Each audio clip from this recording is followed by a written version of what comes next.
وما افاء اللہ علی رسولہ، اور جو مال کے ہاتھ لگا دیا ہے اللہ نے اپنے رسول کے، منہم ان سے یعنی بنو نذیر سے، فما اوجفتم علیہ من خیر ولا رکاب، تو دیکھو اے مسلمانوں، تم نے ان پر نہیں دوڑائے نہ اپنے گھوڑے نہ اونٹ، ولکن اللہ یسلط رسلہ علی من یشاء، یہ تو اللہ کی حکمت ہے، مشیت ہے، اس کی قدرت ہے، اللہ تعالیٰ مسلط کر دیتا ہے اپنے رسولوں کو جس پر چاہتا ہے۔ یہ خاص قدرت خدا بندی سے کہ اللہ نے ان کے دلوں میں رعب ڈال دیا، انہوں نے خود آ کے سرنڈر کر دیا، تو تمہیں تو جنگ کرنے کی نوبت پیش نہیں آئی، لہذا یہ مال غنیمت نہیں ہے۔ تو اللہ علی کل شیء قدیر، اللہ تعالیٰ ہر چیز پر قادر ہے۔ اب یہ حکم آ رہا ہے، ما افاء اللہ علی رسولہ من اہل القری، جو مال بھی ہاتھ لگا دے اللہ اپنے رسول کے ان تمام بستی والوں سے، فللہ وللرسول ولذی القربى والیتامى والمساکین وابن السبیل، اس کا جو مصرف ہے وہ یہ کہ اللہ اور اس کا رسول، اس سے مراد ہے اسلامی ریاست، پھر رسول کے اپنے اخراجات، اپنی ازواج مطہرات کا دار نفقہ، اپنا جو ذمہ داریاں ہیں معاشرتی، پھر رسول کے قرابت دار، ظاہر بات ہے ذی القربیٰ جو ہے وہ عام آدمی کے بھی قرابت دار ہیں، ان کے ساتھ حسن سلوک ہوتا ہے، تو رسول کے بھی تو قرابت دار ہیں، اور رسول کا کوئی اور ذریعہ معاش تو ہے نہیں، والیتامى والمساکین وابن السبیل، باقی اس کے علاوہ جو بھی مستحق ہیں، فقراء ہیں، غریب ہیں اور ان کے لیے محتاج ہیں، کہ لا یکون دولۃ بین الاغنیاء منکم، اور یہ اہم ترین اسٹیٹمنٹ آف آبجیکٹیوز ہے، مقصد کیا ہے، کہ لا یکون، تاکہ ایسا نہ ہو کہ دولت تمہارے امیروں ہی کے مابین چکر لگاتی رہے، یعنی ظاہر بات ہے کہ اب جو لوگ بھی جو جنگ میں حصہ لیا ہے، جن کے پاس گھوڑے بھی تھے اور اونٹ بھی تھے، اب ان کو دگنے حصے مل جاتے سارے اس مال میں سے، تو گویا کہ جو لوگ پہلے ہی سے کچھ مرفع الحال ہیں، جن کے پاس پہلے ہی کچھ ہے، انہی کی طرف مال اور بڑھ رہا ہے، اور جو بیچارے غریب ہیں وہاں کے، وہ گویا کہ اس سے ان کی غربت کے ازالے کی کوئی شکل نہیں ہو پائے گی۔ تو اللہ تعالیٰ کے سامنے یہ ہے کہ دولت کی تقسیم ہو ایسی کہ اس کی سرکولیشن جو ہے معاشرے کے اندر، اس کی گردش دولت ایسی ہو کہ سب کو حصہ ملے اور سوسائٹی کے تمام طبقات جو ہے اس سے مستفید ہوں، کہ لا یکون دولۃ بین الاغنیاء منکم، تاکہ ایسا نہ ہو کہ یہ دولت، یہ سرمایہ، یہ مال تمہارے امیروں ہی کے مابین گردش میں رہے۔ اس کی ایک سادہ سی مثال میں دیتا ہوں کہ ایک کروڑ پتی کی بیٹی لاکھوں روپے کا جہیز لے کے ایک کروڑ پتی کے بیٹے کے گھر چلی گئی، گویا کہ وہ لاکھوں روپے کے جہیز نے گردش تو کی ہے، لیکن ایک کروڑ پتی سے نکل کے دوسرے کروڑ پتی کے ہاں چلی گئی۔ یہ دولت گردش کر رہی ہے اسی ایک اونچے طبقے کے اندر، انہی کے اندر جو ہے گردش ہو رہی، گردش ہے بھی اگر تو ان کے مابین۔ ہونا یہ چاہیے کہ یہ سوسائٹی کے تمام طبقات کے اندر اس کا نفوذ ہو رہا ہو، سب کو اس سے فیض پہنچ رہا ہو، تاکہ یہ جو اس قدر جو ہے اونچ نیچ ہے، اتنی عدم مساوات ہے، وہ ختم ہو۔ وہ مساوات کے تمام انسان بالکل برابر کر دیے جائیں، وہ تو نہ کبھی ہوئی ہے نہ ہو سکتی ہے، وہ تو کمیونزم بھی مر گیا اور ایک دن کے لیے بھی اس مساوات کو قائم نہیں کر سکا۔ یہ ضرور ہے کہ انہوں نے جو اتنا فرق و تفاوت تھا، وہ نہیں ہے کہ جو امریکہ میں آج بھی ہے اور اس وقت بھی تھا، وہ فرق و تفاوت وہاں نہیں تھا، لیکن یہ کہ بالکل برابر سپاہی اور سپہ سالار برابر تو نہیں ہو سکتے، کچھ نہ کچھ فرق تو ہوگا، لیکن یہ کہ ایسا نہ ہو کہ معاشرے کے ایک طبقے میں ایک طرف تو احتیاج ہی احتیاج بڑھتی چلی جائے، بھوک ہو، احتیاج ہو، جس کے لیے کہ یہاں تک فرمایا حضور نے قاد الفقر ان یکون کفرا، فقر جو ہے، احتیاج، وہ انسان کو کفر تک پہنچا دیتی ہے۔ اور حضرت شاہ ولی اللہ دہلوی رحمۃ اللہ علیہ نے، وہ میں سمجھتا ہوں کہ اس دور جدید میں جو بھی معاشی مسائل کی پیچیدگیاں پیدا ہونے والی تھی، اس کا بڑا گہرا فہم جو تھا سب سے پہلے جس عالم دین کو ہوا ہے وہ شاہ ولی اللہ دہلوی ہے۔ ان کا کہنا یہ ہے کہ جس معاشرے میں، جس ملک میں تقسیم دولت کا نظام غیر منصفانہ ہوگا، اس کا نتیجہ یہ نکلے گا کہ ایک طرف دولت کے انبار ہوں گے، نتیجہ یہ کہ عیاشیاں ہوں گی، بدماشیاں ہوں گی، دوسری طرف عام لوگ جو ہے وہ ڈھور ڈنگر بن کر رہ جائیں گے، وہ بار برداری کے جانوروں کی حیثیت اختیار کر لیں گے کہ صبح سے لے کے شام تک کمر توڑ دینے والی جو ہے مشقت کر کے بھی بمشکل اپنی ضرورت پوری کر رہے ہیں۔ تو گویا کہ یہ غیر مساوی نظام تقسیم دولت جو ہے، یہ دو دھاری تلوار ہے، ادھر بھی کاٹ رہی ہے ادھر بھی کاٹ رہی ہے، جدھر ایکومولیشن آف ویلتھ ہو رہی ہے ادھر عیاشیاں ہیں، بدماشیاں ہیں، ادھر جو بھی کچھ ہو رہا ہے اللہ تللے ہیں، نمود و نمائش کے لیے خرچ کیا جا رہا ہے، اس سے اور جو ہے دل پھٹ رہے ہیں۔ کسی بڑے سیٹ صاحب کی بیٹی کی شادی ہے اور پوری کوٹھی بقع نور بنی ہوئی ہے، ایک ایک پتے کے ساتھ انہوں نے لگا رکھا ہے ایک ایک بل، اور دوسری طرف اس سیٹ کا کوئی نہ کوئی شوفر بھی ہے، کوئی اس کا کھانا پکانے والا ہے، کوئی چوکیدار ہے، کوئی مالی ہے، اور اس کے گھر میں بچی جو ہے بوڑھی ہو رہی ہے اور اس کا ہاتھ پیلا نہیں ہو سکتا اس لیے کہ کچھ نہیں ہے اس کے پاس. تو ان ملازمین کے دل میں ان کی محبت پیدا ہوگی یا نفرت پیدا ہوگی؟ انما یرید الشیطان ان یوقع بینکم العداوۃ والبغضاء، شیطان تو چاہتا ہے تمہارے مابین دشمنی اور بغض کے جذبات پیدا کرے، اور وہ پیدا ہو رہے ہیں. دوسری طرف فقر ہے، کاد الفقر ویکون کفرا، تو اس میں یہ ہے کہ ضرورت ہے کہ لا یکون دولۃ بین الاغنیاء منکم، نظام ایسا ہونا چاہیے کہ منصفانہ عادلانہ تقسیم ہو دولت کی، اور اس طرح سے مستقل طبقات بن کر نہ رہ جائے.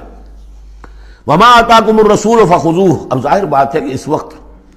فوری طور پر تو بڑا دھکا لگا ہوگا نا. اوس اور خزرج کے مسلمان جو تھے وہ جب آئے تھے، محاصرہ کیا تھا، توقع انہیں یہ ہوگی کہ مال غنیمت میں سے ہمیں ملے گا، تو فوری طور پر یہ سمجھ لیں آخر انسان تھے، فرشتے تو نہیں تھے نا،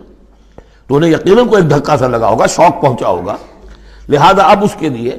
جو بھی ایک ایمان کو ان کے جو ہے اپیل کیا جا رہا ہے، وما آتاکم الرسول فخذوہ، اور دیکھو جو رسول تمہیں دے دے وہ لے لو، وما نہاکم عنہ فانتہوا،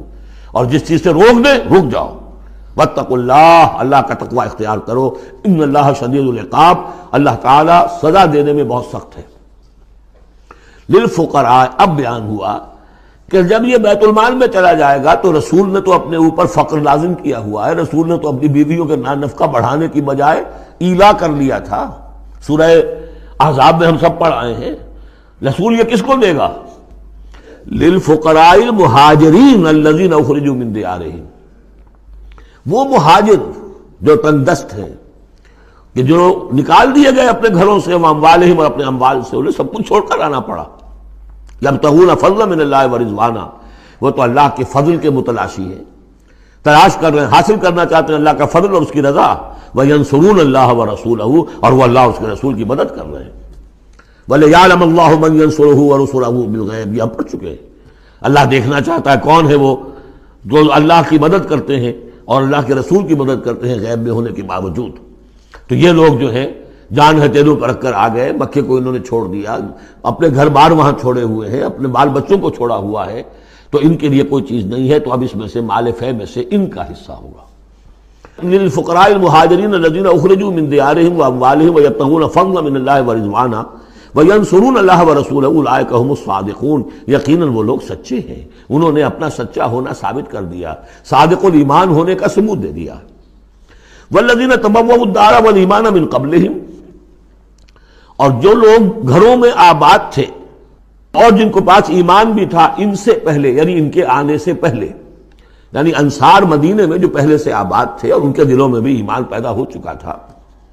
وہ جب یہ مہاجرین آئے ہیں تو ان کا طرز عمل کیا تھا؟ جن کے دلوں میں ایمان تھا، یحبون من ہاجر الیہم، انہوں نے قطعاً گراں نہیں محسوس کیا کہ یہ ہجرت کر کے لوگ آ گئے ہیں، ہماری معیشت پر بوجھ بن جائیں گے، ہمارے لیے جو ہے یہ آبادی جو ہے اتنی بڑی اور بڑھ رہی ہے،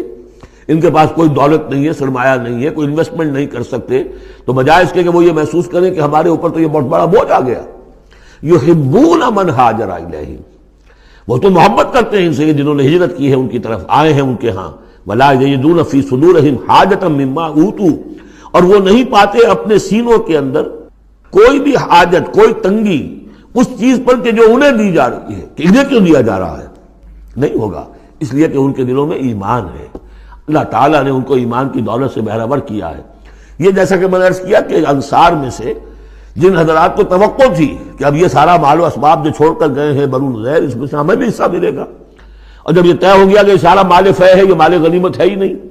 تو آخر فوری طور پر تو ایک دھکا سا لگا ہوگا. یہ ساری آیات در حقیقت ان کی تشفی کے لیے، تسکین کے لیے، ان کے جذبہ ایمان کو اپیل کرتے ہوئے اللہ اور اس کے رسول کے حوالے سے بات کی جا رہی ہے، اور جو بھی ان کے اندر ایمان تھا در حقیقت اس کا اعتراف کرتے ہوئے کہ والذین تبوؤا الدار والایمان من قبلہم یحبون من ہاجر الیہم، وہ تو محبت کرتے ہیں ان لوگوں سے جو ہجرت کر کے ان کے ہاں آ گئے ہیں.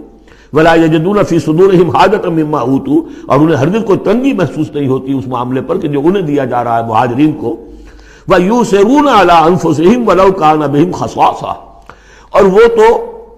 اپنے اوپر ترجیح دیتے ہیں دوسروں کو، خواہ ان کے اپنے اوپر تنگی ہو. یعنی انصار بھی سب کے سب جو ہے وہ دولت مند تو نہیں تھے، ان میں بھی غریب بھی تھے، لیکن یہ کہ چاہے وہ خود تنگ دست ہوں، لیکن یہ کہ وہ دوسروں کو ترجیح دیتے ہیں. انہوں نے اپنے مہاجر بھائیوں کے لیے ایثار کیا ہے، قربانی کی ہے. ایثار جو ہے اس کے معنی ہوتی ہے ترجیح کرنا، کسی کو مقدم رکھنا. یؤثرون علی انفسہم ولو کان بہم خصاصہ، اپنے اوپر ان کو ترجیح دے رہے ہیں اگرچہ ان کے اپنے ہاں بھی تنگ دستی ہے، خواہ ہو ان کے ہاں تنگ دستی. وَمَنْ يُوقَ شُحَّ نَفْسِهِ فَأُولَٰئِكَ هُمُ الْمُفْلِحُونَ، اور یقیناً جو کوئی بھی بچا لیا گیا اپنے جی کے لالچ سے وہ وہی ہے کہ جو فلاح پانے والے. یہ ترغیب و تشویق ہے انصار کے لیے کہ جن کو گویا کہ اس مال فے سے ان آیات کی روح سے بالکل محروم قرار دے دیا گیا، الا یہ کہ ان کے ہاں جو یتامہ ہو، مساکین ہو، ان کے لیے تو ظاہر بات ہے کہ وہ حصہ موجود ہے. اب جو آیت آ رہی ہے اس حصے کی وہ یہ ہے، بہت عظیم آیت اس پہلو سے ہے کہ اسی سے استدلال کیا حضرت عمر نے رضی اللہ تعالیٰ عنہ ہماری تاریخ کے ایک بہت اہم موقع پر، جبکہ خاصا اختلاف بھی اس میں پیدا ہو گیا تھا. پہلے وہ موقع سمجھ لیجئے جب حضرت عمر کے دور خلافت میں عراق فتح ہو گیا، شام فتح ہو گیا، ایران فتح ہو گیا، مصر فتح ہو گیا. تو ایک فرٹائل کریسنٹ کہلاتا ہے مڈل ایسٹ کا، بہت زرخیز علاقہ. درمیان میں تو اگرچہ عراق کے اور شام کے ایک بڑا صحرا ہے، لیکن ایک کریسنٹ پاتا ہے، بہت فرٹائل ایریا. اب یہ جو مجاہدین تھے، صحابہ کرام کتنے تھے؟ چند ہزار. ان کی طرف سے مطالبہ ہوا کہ یہ ساری زمینیں یہ مال غنیمت ہے، 1/5 رکھیے بیت المال کے لیے، 4/5 ہمارے اندر تقسیم کر دی. اگر ایسا ہو جاتا تو تاریخ انسانی کی عظیم ترین جاگیرداری پیدا ہو جاتی، پورا ملک تقسیم ہو جاتا چند ہزار صحابہ کے اندر. اس سے بھی آگے بڑھ کر اس میں امپلائڈ یہ بھی تھا کہ ان ملکوں کی تمام آبادی ہماری غلام ہے، تقسیم کر دیجئے انہیں. مال غنیمت میں جو غلام آتے تھے وہ تقسیم ہوتے تھے کہ نہیں؟ لونڈیاں آتی تھی تو غنیمت تقسیم ہوتی تھی کہ نہیں؟ یہ اتنا بڑا مسئلہ تھا. حضرت عمر رضی اللہ تعالیٰ عنہ نے اس پر غور کیا اور ان کی رائے یہ ہوئی کہ یہ جو مال ہے یہ مال فے شمار ہوگا، مال غنیمت نہیں. مال غنیمت صرف وہ ہوگا جو کسی جنگ میں مارکے کے عین مقام پر جو چیز ملے گی، جو تلواریں دشمن کے ہاتھ سے آپ کے ہاتھ لگ گئیں، زرہیں ہیں اور سامان ہے،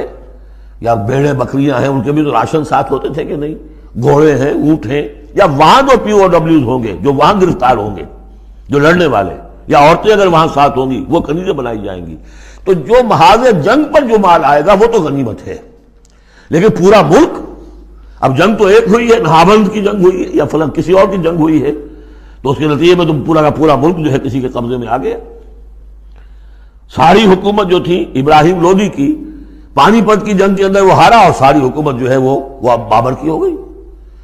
تو اگر اس طرح کا کوئی معاملہ اس وقت سمجھا جاتا تو اب سارے کے سارے لوگ غلام اور ان کی عورتیں کنیزیں، جو چاہیں کریں. اب اس پر جب حضرت عمر کی یہ رائے ہوئی اور اس کے لیے دلیل یہ لائے تھے کہ انہوں نے فرمایا کہ یہ جو فے کا حکم چلا آ رہا ہے اس میں ایک تو فرمایا گیا ما افاء اللہ علی رسولہ من اہل القری فللہ وللرسول ولذی القربى والیتامى والمساکین وابن السبیل. اگلی آیت میں فرمایا للفقراء المہاجرین الذین اخرجوا من دیارہم واموالہم. اسی کے ساتھ جوڑا انہوں نے اس آیت کو والذین جاؤوا من بعدہم، جو اور بعد میں آئیں گے. اب یہ ظاہر بات ہے کہ یہ آج تو جتنے چند ہزار مسلمان تھے انہوں نے فتح کر لیا، اب اتنی بڑی امت ہے جو مسلمان بعد میں آئیں گے، اس کا مطلب ان کا تو کوئی حصہ رہا ہی نہیں. یہ بیت المال کی ملکیت قرار پائیں گی ساری زمینیں، تاکہ یہ امت مسلمہ کی ایک کلیکٹیو ملکیت ہو، collective ownership of the whole Muslim امہ، تاکہ اس سے جو بیت المال کے اندر خراج آئے گا اس خراج سے تمام مسلمانوں کی بہبود، اور یہ کہ اللہ کے دین کی آگے نشر و اشاعت، اس کا ایک مکمل نظام، اور جو ہماری حدیں ہیں اور سرحدوں کے اوپر جو ہے فوجی پہرا، اس کے لیے باقاعدہ فوج رکھنا، اس کے لیے مسلسل جو ہے آمدنی چاہیے، اس سب کے لیے حضرت عمر نے کہا کہ یہ مال فے قرار پائے گا ان لوگوں کی اس آیت کی روح سے، کہ اس میں حق صرف انہی کا نہیں ہے کہ جو اس وقت ہیں والذین جاؤوا من بعدہم، وہ جو لوگ ان کے بعد آئیں گے ان کا بھی اس کے اندر حق ہے۔ اس آیت سے انہیں استدلال کیا رضی اللہ تعالی عنہ۔ اور یہ بھی میں آپ کو بتا دوں کہ صحابہ میں سے بڑے اہم صحابہ نے حضرت عمر سے اختلاف کیا، ان کا نہیں یہ مال غنیمت ہے، تقسیم کیجیے۔ پھر یہ کہ ایک باقاعدہ جو ہے ایک کمیشن بنایا گیا، اس میں کچھ اوس کے، کچھ انصار اور کچھ جو ہے خزرج کے، ان کو ایک کمیشن بنایا گیا۔ انہوں نے غور کیا، سب کی بات سنی، اور پھر حضرت عمر رضی اللہ تعالیٰ عنہ کی رائے کے مطابق انہوں نے فیصلہ دیا، اور اسی پر پھر اجماع ہو گیا۔ اور اس سے اب مسلمان ممالک کے اندر جو اراضی ہیں ان کی دو مستقل قسمیں بن گئی ہیں، ایک اراضی عشری، ایک اراضی خراجی۔ عشری اراضی ان مسلمانوں کی قرار پائی اور اس علاقے کے مسلمانوں کی قرار پائی جو بغیر لڑے بھڑے ایمان لے آئے، جیسے مدینے کے لوگ۔ حضور نے مدینے کو فتح تو نہیں کیا بلکہ وہ تو خود لے کر آئے حضور کو، تو وہاں کی زمینیں انہی کے قبضے میں رہیں۔ عشری زمین قبضے میں ہوتی ہے، ملکیت ہوتی ہے مسلمان کی، اس میں سے عشر ہوگا پیداوار کا 10واں حصہ یا 20واں حصہ۔ یہ زمینیں کہ جہاں کسی قوم نے، کسی فوج نے لڑ بھڑ کر پھر شکست کھائی ہو یا پھر کسی اور طریقے سے فتح کیا گیا ہو ملک، اگر مسلمانوں نے فتح کیا ہو تو وہاں کی ساری زمینیں خراجی ہیں، وہ کسی کی انفرادی ملکیت نہیں ہے بلکہ اجتماعی ملکیت ہے۔ کلیکٹیو اونرشپ آف لینڈ پہلی مرتبہ تاریخ انسانی میں حضرت عمر رضی اللہ تعالیٰ عنہ کے اس اجتہاد کے نتیجے میں وجود میں آیا ہے۔ کلیکٹیو اونرشپ آف لینڈ، کہ یہ کسی کی انفرادی ملکیت نہیں ہے۔ جو ملک بھی فتح کیا گیا ہے بزور شمشیر طاقت کے ساتھ، اس کی زمینیں خراجی ہیں، عشری نہیں ہے، یعنی وہ مسلمانوں کی اجتماعی ملکیت ہے، انفرادی نہیں ہے۔ اب مسلمان ہو چاہے تو وہاں پر، چاہے وہ مجوسی تھے یا ہندو ہو، کوئی ہو، وہ کاشت کریں گے، لیکن اس میں سے خراج جائے گا سیدھا بیت المال میں، کوئی اس میں بیچ میں نہ زمیندار ہے اور نہ کوئی جاگیردار ہے۔ اس زمین کو کہتے ہیں خراجی زمین۔ اور پچھلی صدی تک تقریباً اس پر اجماع تھا کہ ہندوستان کی ساری زمینیں خراجی ہیں،